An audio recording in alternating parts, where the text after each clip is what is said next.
Hello guys, तर welcome आहे तुमचं माझ्या न्यू ब्लॉगमध्ये. तर चला, आज आपण बनवणार आहोत मस्त अशी आलूची भाजी, ते पण छान अशी पुरीसोबत आपण खाऊ शकतो अशी. तर चला, शेंगदाणे मस्त भाजून घेतले अंबळ आणि परत खोबरं किसून भाजून घ्यायचं आहे. आणि लसूण पण त्याच्यातच मिक्सरमधून थोडं जाडसर काढून घ्यायचं आहे बिना पाण्याचं.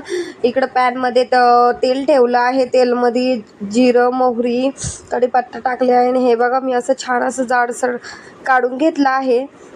छान इकडं असं ते पण टाकून आपण 5 मिनटं हलवून घेऊ. आवडी जे तुमचे घरात मसाले आहे ते टाकून आपण छान असं फ्राय होऊ देऊ. 5 मिनटं पाणी टाकून छान असं फ्राय होऊ द्यायचं आहे.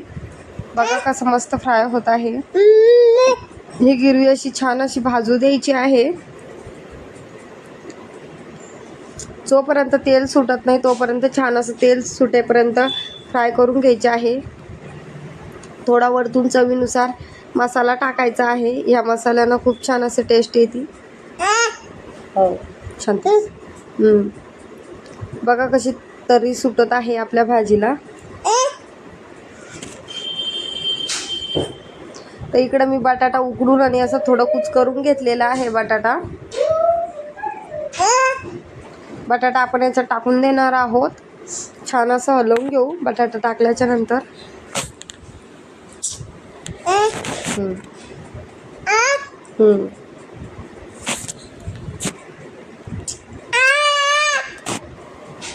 छान असं हलवून थोडं पाणी टाकून देऊ त्याच्यामध्ये.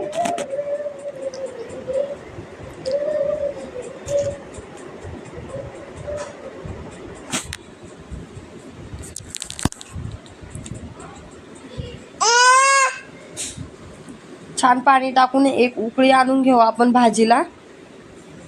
जास्त पातळ पण नाही करायची भाजी, अशी घट्टच ठेवायची. आपण पुरी सोबत सर्व करू शकतो.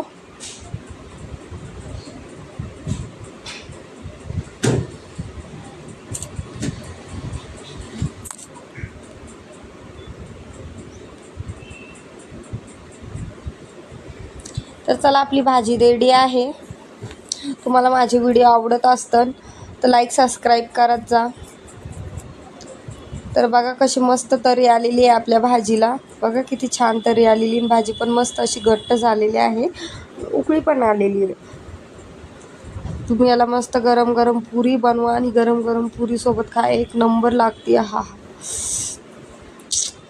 तर चला बाय, या तुम्ही पण जेवण करायला. चला बाय, थँक्यू फॉर वॉचिंग.